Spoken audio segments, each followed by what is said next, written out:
What's happening, guys? Biker Dave here. This would apply to any dirt bike, actually, but this happens to be a 2023 Honda CRF 450 RWE.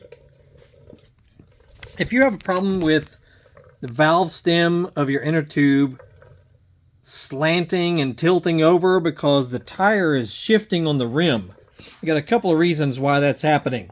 Either your tire is just shot, worn out, or your rim lock is also worn out, or it's not tight.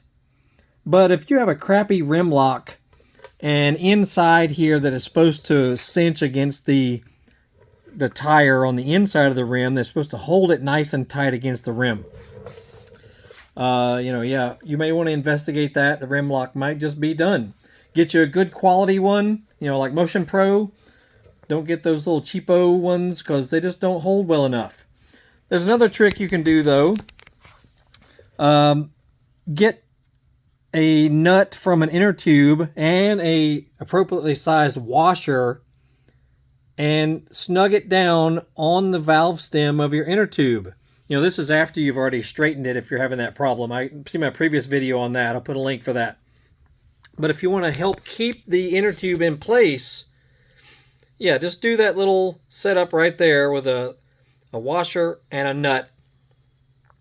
And just snug it down a little bit, and that should keep it in place. Anyway, investigate the condition of your tire and your rim lock.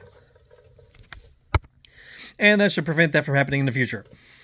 Anyway, we got tons of videos about this bike, so check out the... you'll see a thumbnail link pop up at the end of this video. We have several videos about this bike and other motocross bikes, dirt bikes, scooters, Harleys, Hondas, Yamaha stuff, all kind of stuff, cars, trucks, just all kind of stuff on our channel. So check it out. But this bike here is lovely, to say the least. CRF 450 RWE, meaning Works Edition. And it is badass. Y'all have a great day. We'll see you later.